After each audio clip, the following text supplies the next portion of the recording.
Chesterfield brings you Dragnet. Put a smile in your smoking. Buy Chesterfield. Smoother, cooler, best for you.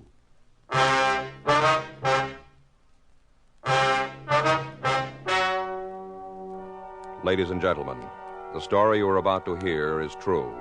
The names have been changed to protect the innocent.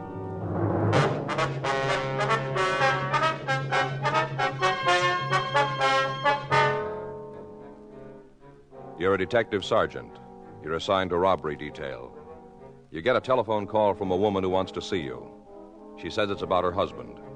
She's afraid he's going to pull a holdup. Your job? Check it out.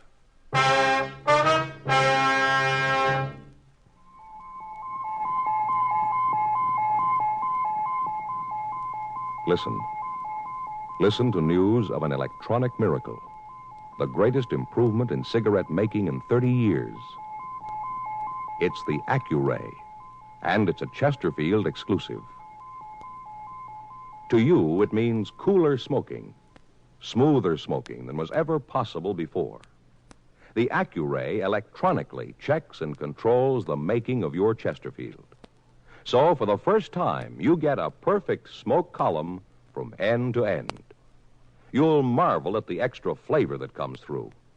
Yet, because this measurably better cigarette smokes more slowly, you enjoy a cool mildness never possible before. Yes, from the first puff to the last, your Chesterfield smokes smoother. Your Chesterfield smokes cooler. Chesterfield is best for you. Today, discover what modern science can do to increase your cigarette enjoyment. Change to Chesterfield and put a smile in your smoking. Look for the new Chesterfield carton. It tells you only Chesterfield is made the modern way with Accuray.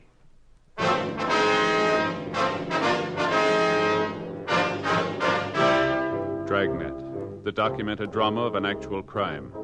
For the next 30 minutes, in cooperation with the Los Angeles Police Department, you will travel step by step on the side of the law through an actual case transcribed from official police files. From beginning to end, from crime to punishment, Dragnet is the story of your police force in action.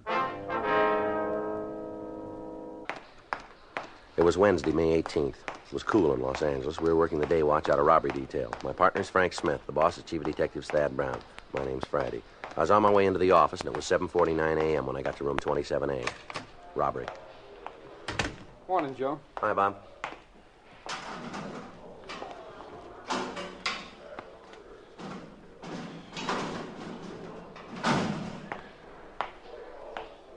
Well? Well, what? Good morning, Frank. Oh, hi. What's eating you? Nothing. Are you mad about something? What would I be mad about? I don't know, but you didn't say good morning. I'm just not going over there anymore, that's all. Over where? The Talbots. Who? The Talbots, you know, live down the street, sells real estate. Oh, yeah. We bought our house from him. I see. We got to be friends. At least his wife and Faye are friends. I never cared for him much myself. Mm-hmm. What happened? Hmm? Between you and him, did you have a fight? I don't fight with people, Joe. You know that. Oh, that's right. I just found him out, that's all. Just found him out, the kind of a guy he really is. Is that right? Yeah. They use signals. What? Signals, him and his wife. Can you imagine that? They use them. What kind of signals? Different ones for different words. Well, what do you mean? When they play charades. Oh, I see. Yeah. Well, that's too bad. Had us over their place last night. Some other couples, too. About 8 or 10 of us in all. Yeah, 10. 5 on each side. Each side, huh? Yeah, for the charade games. You played it, haven't you? Yeah, when I was about 10 years old, we used to play. Well, now, look, buddy, it's no kid's game. Not the way they play. Is that right? Oh, they give you stuff to act out. Titles and quotations. You've never even heard of half of them. Mm-hmm. And to top it off, they got signals. Yeah. Noun, verb, little word, big word, person's name, letters of the alphabet. They got signals for all of them. You can spell something out. What's the point of the game? Well, beat you pretty bad, didn't they? Huh? Last night in the game, you lost. That hasn't got anything to do with it, Joe. No, I don't imagine. Doesn't matter who wins or loses. It's the principle of the thing. That's all it is. Signals. Yeah, I'll get it. And they use them. Robbery Friday. Yes, ma'am. Well, I don't know. What seems to be the trouble? I see. Yes, I guess we could. Where is that? Are they open this early? All right. Yes, ma'am. We'll be there. Goodbye. Lady wants to talk to us. Says she'll meet us at a bar out on Melrose. What's it all about? Her husband. Yeah. He bought a gun.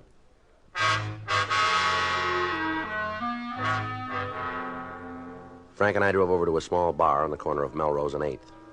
It was 8:23 a.m. when we got there. Morning, gents. Morning. Hello? What'll it be, a little eye-opener? Just coffee. How about you? I'll have a cup, too, please. No, the freight isn't ready yet. I just finished putting it on. That's all right. We're in no hurry. There's a cafe right around the corner. They're open now. Well, we'll wait. Suit yourself. I guess you guys aren't like me. How's that? When I want my morning coffee, I want it right now. Mm-hmm. I don't even know I'm awake until after I've had a couple of cups. It's all right if we take a booth? Sure. First one's all cleaned up. I haven't had time to get to the others yet. All right. Thank you. Looks like we got here first, huh? Yeah. Did she give you a name? Did she tell you her name? No. No, said she didn't want to talk over the phone. Oh. Joe. Yeah. Hi, Sally. Hi. Give me a shot, will you? Sure. Scotch? Yeah, water back. Okay.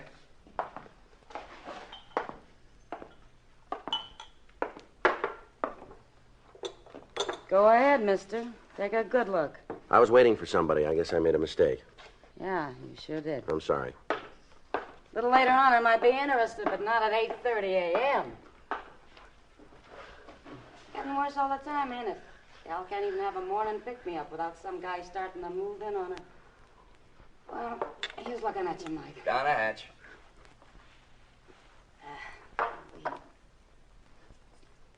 Put on the tab. Yeah, sure. See you around. Hey, your coffee's about ready. All right, thank you. Want cream and sugar? No, black. How about you? Same. Coming up.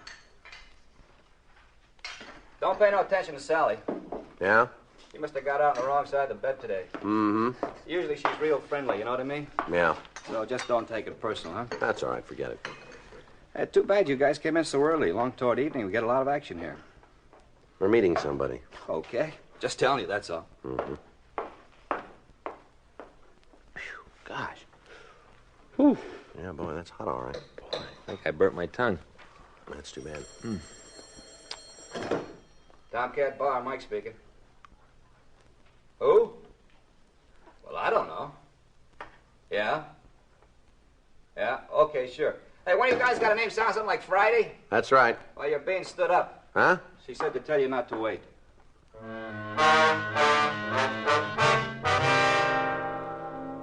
Frank and I left the Tomcat Bar and we went back to the office. 10:17 a.m. An informant called with a tip about a grocery store holdup that had taken place the previous Monday. We interrogated a possible suspect, but his alibi checked out. The next day, Thursday, May 18th, 9:43 a.m.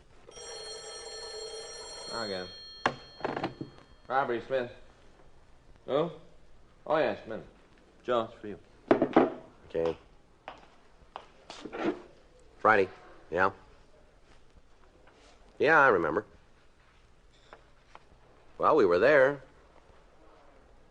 Well, why don't you give me your name this time? No, I'm sorry. We'll have to have your name. Flint? F-L-I-N-T? All right, now look, Miss Flint, if this is some kind of a gag... All right, if you're sure this time. Right. All right. Goodbye.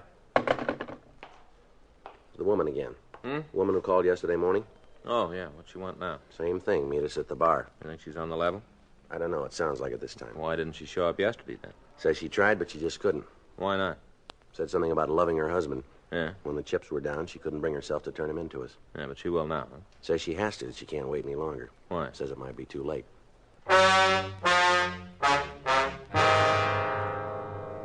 10:16 a.m. Frank and I left the office and drove out to the bar. When we got there, there was only one customer in the place, a small, dark-haired woman sitting in the corner booth. Hi. How are you today? What'll it be, coffee again? Yeah. Okay, what do you want? Well, we'll let you know. Hmm? That woman over there in the corner, Yeah? do you know who she is? Don't think she's been in before. All right, thank you. Say, that reminds me. Yeah? Sally was around last night. I asked her about you. Yeah. Guess she had a change of heart. She's a pretty good kid. Yeah. Miss Flint? Are you Miss Flint? Yes? Well, my name's Friday. It's my partner, Frank Smith. Can we sit down, man? I guess so. You guys want your coffee over there? Yeah, it'll be fine. How about the lady? Would you like something, ma'am? I'd like a drink. All right. I'm gonna need it. What'll it be? Oh, I don't care. Bourbon, I guess. Bourbon and ginger ale. Lady wants a bourbon and ginger ale. All right. Does he know? Ma'am? The bartender, does he know you're cops? No, I don't think so. We haven't told him. Well, if anybody finds out I talked to you, if Rod ever finds out, well, I guess that just about washes up. Rod's your husband, is that right? Yeah. Rodney Flint. Well, is that his name? Well, not really. Not his real name. Well, what is it then? I don't know if I'm doing the right thing. I just don't know. Mm-hmm. He'd never understand. He'd say I was double-crossing him. Maybe I am. Maybe I... Here you are. 2 coffees and bourbon and ginger. What do we owe you? That's $1 even. There you go. Okay, thank you. 4 years I've been thinking about it, living with it. 4 years I've been trying to make up my mind whether I should go to the police or not. Yes, ma'am. But things seem to be working out. He was doing so well, making good money. He's changed, too, honest he has. Well, now, suppose you give us the whole story. You married, Sergeant? No, ma'am. What about you? Yeah, I'm married. Well, tell me something, mister, and you tell me the truth. What's that?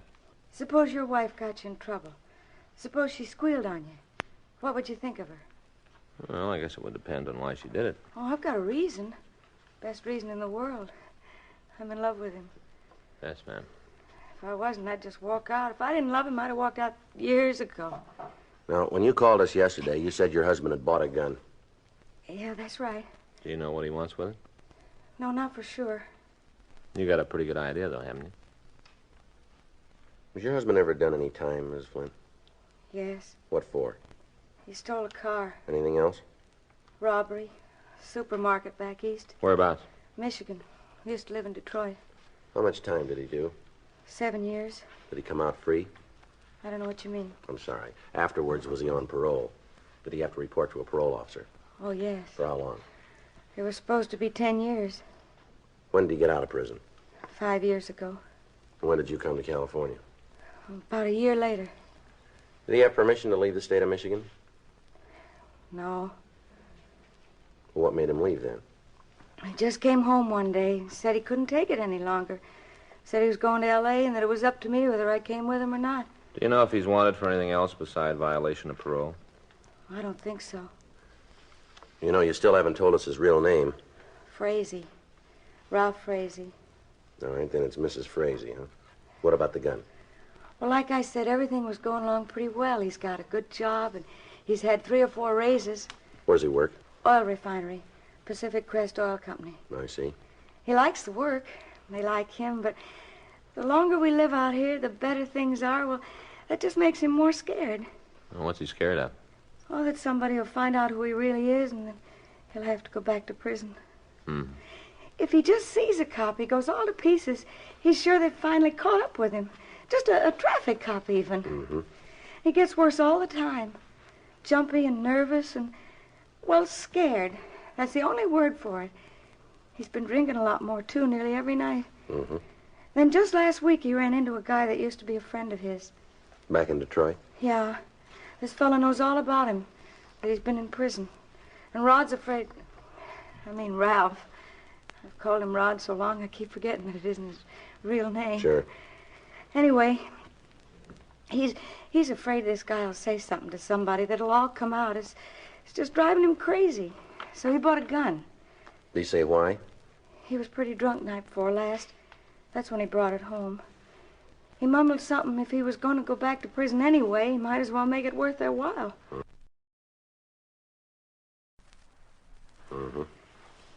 Maybe he's planning another robbery, I don't know. I don't really think he would. But with all this drinking and being so darned upset, well, I don't know what he might do. Where's the gun now, Miss Frazee? At home. He hid it in the stove in the pan under the broiler. At least that's where he put it last night after... After what? Well, you see, he was carrying on doing a lot of talking, and he was holding the gun at the same time, waving it around, telling me how easy it'd be to go out and rob somebody. Said that way he could get enough money for us to leave the country and go to Mexico, maybe, where they'd never find us. Right in the middle of everything, the pistol went off. I see. It was just an accident. He wasn't pointing at anything. The bullet only went into the ceiling. I'm sure he didn't mean to pull the trigger. Yes, ma'am. But when he heard the shot, he acted like he was going out of his mind. He was sure the neighbors had heard it, too, and that they'd report it to the police. What'd he do then? Well, he dug the bullet out of the ceiling and got rid of it. Mm-hmm. And after that, he just waited. Now, that proves he's changed, doesn't it? That he really isn't a criminal anymore? Well, how do you mean that? Well, he didn't run away. Yeah. He stayed there all night long, waiting. And he didn't keep the gun. He put it in the oven. He didn't have it on him. So there wouldn't have been any trouble even if the police did come. Mm-hmm. Gee, I kept praying that they would. Over and over, I prayed you'd come and find out who he is. He's got to go back to prison and finish out his sentence. I'm sure of that now.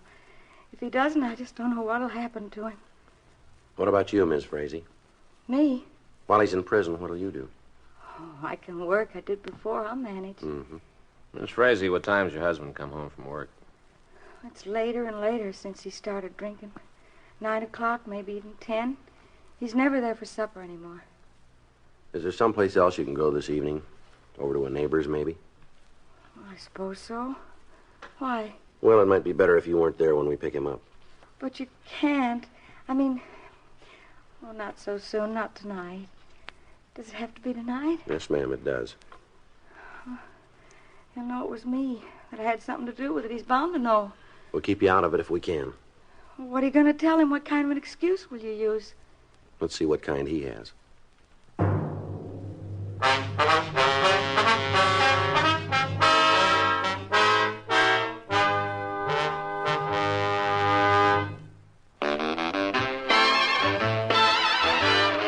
Stop! Start smoking with a smile with Chesterfield. Smoother, cooler, milder Chesterfield. Put a smile in your smoking, just give 'em a try. Chesterfield's best for you. They satisfy. When you shop, stop. Remember, vacation time is carton time. The cigarette to take with you is Chesterfield, made the modern way with Accuray. Take along a couple of cartons and put a smile in your smoking. Chesterfield, smoother, cooler, best for you. Remember, in the whole wide world, no cigarette satisfies like Chesterfield. Put a smile in your smoking, just give 'em a try. Chesterfield's best for you. They satisfy.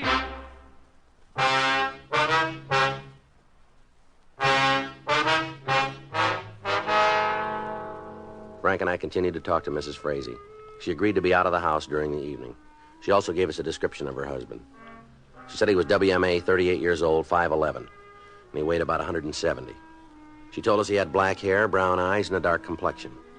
11:27 a.m., we went back to the office. We ran the names Rodney Flint and Ralph Frazee through R&I. They had nothing on Flint. Under Frazee, we found a warrant from the state of Michigan for a violation of parole. The dates given on the warrant checked with what Mrs. Frazee had told us.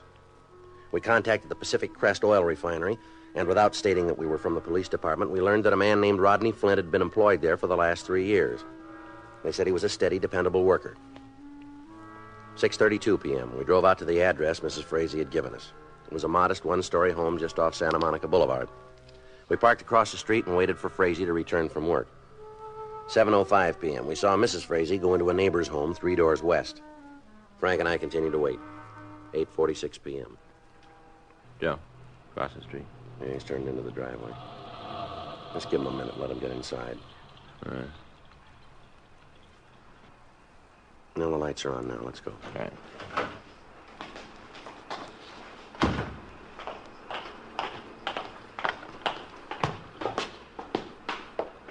don't see the bell. Over there. Oh, yeah.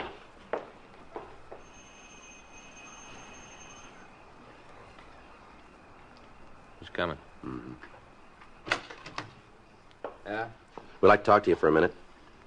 What about? We're police officers. What? Police. This is Frank Smith. My name's Friday. I didn't send for no cops. It's all right if we come in? What do you want? Just want to talk to you, that's all. No, you can do your talking out here. Be easier if we were inside. I ain't got all night. Neither have we. This won't take very long. Yeah, okay, come on. All right, stand right Hey, there. what? Stand still. What is all this? He's clean, Joe. What's your name? Come on, give us your name. Flint. First name, too. Rodney. You alone? Yeah? You live alone? My wife's out. She left me a note. Said she's going over the neighbors babysit for. Mm-hmm. Were you home last night? Yeah, I was home. All night? From about 10 o'clock on. Did you hear a gun go off? What? A gun. Did you hear one go off? Of course not. Well, somebody did, and they reported it. Said it sounded like it came from this house. Last night, she said. That's right, Flint. Oh, boy, what a police force. You cops ought to be real proud of yourselves. Yeah? Is this all you got to do? Check up on some characters? Been hearing things? There wasn't any shot, huh? Well, I didn't hear it. I see. Kind of late to be asking, ain't it? We just got around to it. Took a whole day, huh? Suppose you need a cop. What are you supposed to do? Make an appointment ahead of time? Are you sure about this, huh, Flint? About what? You didn't hear any gunfire. I didn't hear nothing. There's a lot of traffic down the boulevard. Maybe a car was backfiring. Maybe that's what it was. Do you own a gun? Uh-uh. You sure about that? Well, I'd know if I had a gun, wouldn't I? Is it all right if we look around? What for? Want to give your place a once-over? No, it's not okay. Oh? I ain't gonna have you busting in here. Now, come on, go on, beat it, huh? We can get a search warrant and come back. You listen to me, and you listen good, Yeah. huh? This isn't Skid Row, mister. This is my home. I own it. Now, you're not messing around a Main Street bum, either. I got a good job for a big company. They pay a lot of taxes in this town. They pay a lot of your salary. Yeah. My boss is a pretty important guy. He's got friends, so now you just take your little badges and move on. All right, Flint, if that's the way you want it. That's the way I want it. Just give us one more thing. What are you afraid of? I'm not afraid of anything, you guys especially. You're sure not very anxious for us to look around. There must be a reason for that. Well?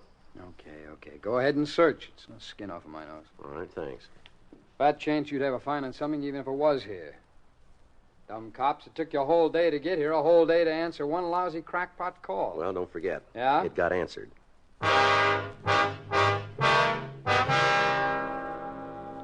Frank and I began a routine search of the house. While Frank went through the 2 bedrooms, I took the living room and dining area. We found nothing suspicious. 9:42 p.m. We'd finished with the front part of the home, and we went into the kitchen. The suspect followed us. Okay, if I fix myself a drink while you're messing the joint up? It's up to you. You guys want one? What? A blast. You want one? No, thanks. What about you? No, thanks. You don't drink, huh? You're not hurting my feelings. I'll check the service ports, Joe. All right.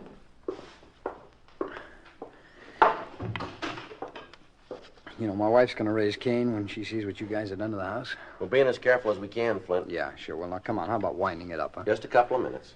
Well, you boys really believe in wasting time, don't you? What do they do? Pay you by the hour? There's nothing out there, Joe. No.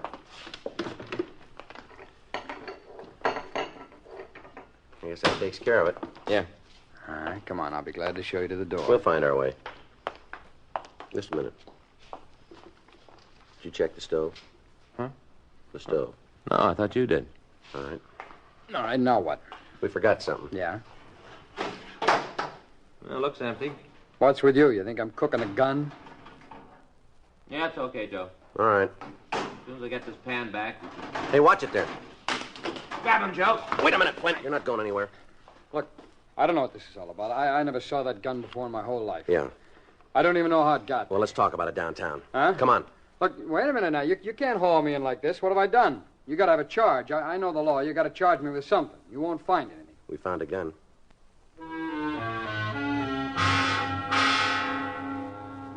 We drove the suspect down to the city hall, rolled his prints, and booked him in on suspicion of robbery. 11:06 p.m. We brought him into the squad room for questioning. All right. Sit down over there. What kind of a frame is this? Come on, how about letting me in on it, huh? Who'd I rob? You can forget about our robbery charge. I guess we made a mistake. Well, that's what I've been telling you, We had to check the gun. We had to be sure.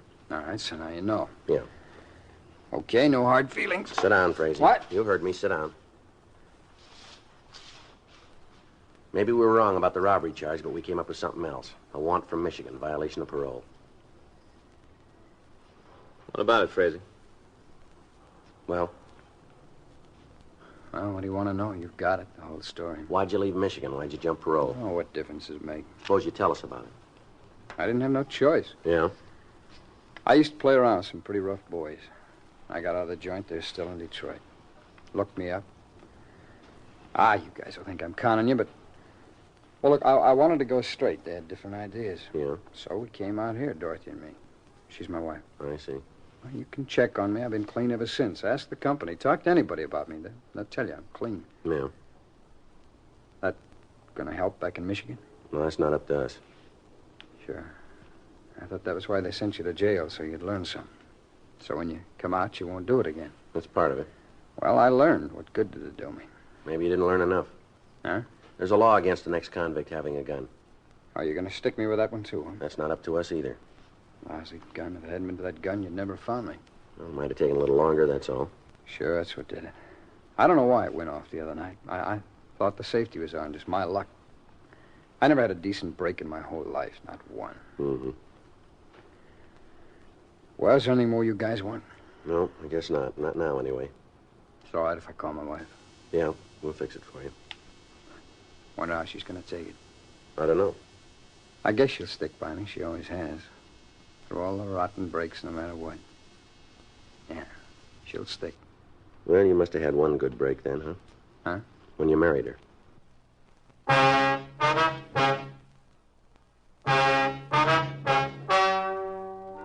The story you've just heard is true. The names were changed to protect the innocent. On Thursday, May 25th, the meeting was held in the district attorney's office in and for the county of Los Angeles, state of California. In a moment, the results of that meeting. Now, here is our star, Jack Webb. Thank you, George Fenneman. Friends, discover for yourself what modern science can do to increase your cigarette enjoyment. Remember, Accuray puts a smile in your smoking. Enjoy a smoothness and coolness never possible before. Chesterfield, best for you.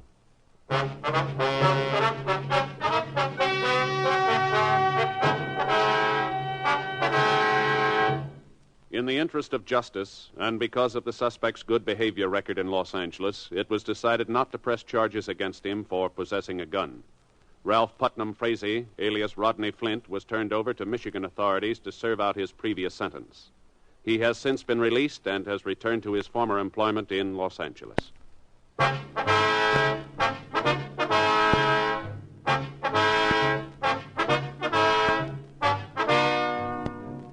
You have just heard Dragnet, a series of authentic cases from official files. Technical advice comes from the Office of Chief of Police W.H. Parker, Los Angeles Police Department. Technical advisors, Captain Jack Donahoe, Sergeant Marty Wynn, Sergeant Vance Brasher. Heard tonight were Ben Alexander, Stacey Harris, Herb Ellis, Vivi Janis. Script by Frank Burt. Music by Walter Schumann. Hal Gibney speaking.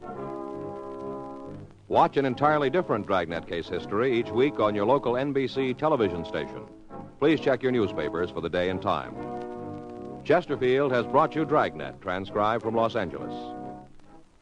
This is it, L&M filters. It stands out from all the rest.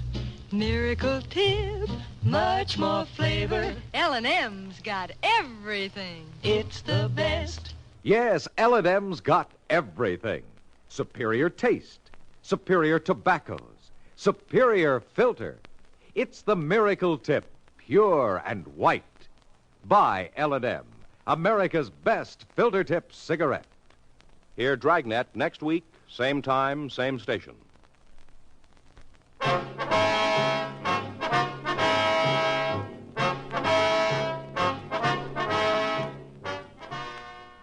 Tonight, hear a special broadcast, The Atom, Menace and Promise, on most NBC radio stations.